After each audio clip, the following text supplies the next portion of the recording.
Ben Yusuf Türkmen. 1994 Kadıköy doğumluyum. 23 senedir Sultanbeyli'de yaşıyorum. Aslen Sivaslıyım. 8 senedir origami sanatını Sultanbeyli'de icra ediyorum.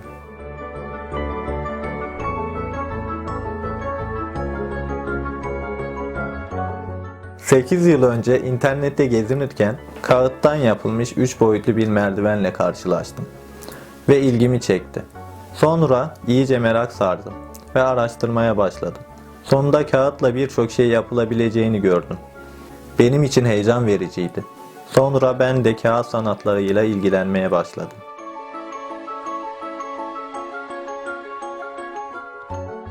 Origami temelde tek parça kağıdın katlanmasıyla çeşitli obje ve şekillerin meydana gelmesidir. Herhangi bir kesme ya da yapıştırma kullanılmaz. Origaminin tarihi kağıdın bulunduğu zamana uzanır. İlk Çin'de başlamıştır, daha sonra Asya ülkelerine yayılmıştır. Özellikle Japonya'da çok ilgi görmüştür.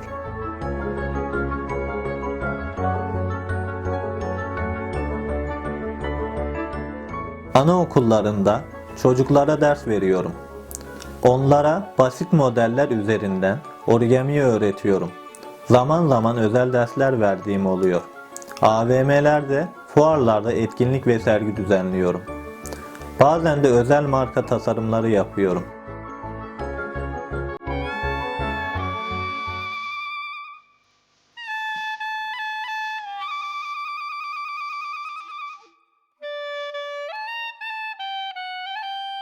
Origami çocukların 3 boyutlu düşünmelerini sağlar. El becerilerini geliştirir. Matematiksel algıyı arttırır. Bu özellikleri nedeniyle Japonya'da okullarda zorunlu ders olarak verilir. Hatta üniversitelerde bölümü de vardır.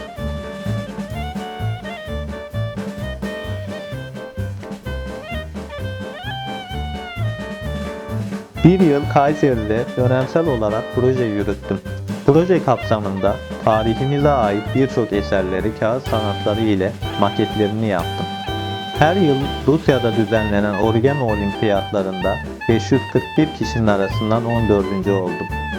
Türkiye'de ise 1. oldum. Yaptığım eserlerden bir tanesi gümüş madalya aldım. Boş vakitlerimde, örneğin kafede, bankada sıra beklerken yanımda mutlaka kare kağıt bulundururum. Belirli basit modellerden katlarım. Böylece boş kaldığım zamanı sanatımla doldururum.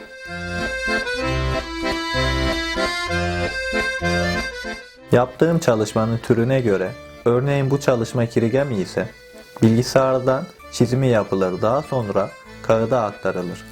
Kesilecek ve katlanacak yerler belirlenir. Sonra da yapım aşamasına geçilir.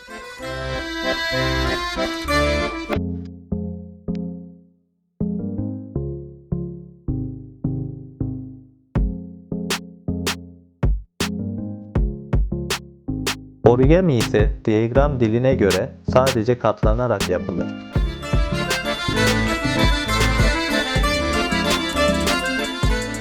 En son çalışmam, dünyada sadece Aydos Tepesi'nde yetişen ve aynı zamanda Sultanbeyli Belediyesi'nin de logosu olan İstanbul Ensi çiçeğini tasarladım. Bu çalışmayı yaparken metalik kağıt kullandım ve aynı zamanda Ebru sanatından da faydalanarak çalışmamı tamamladım.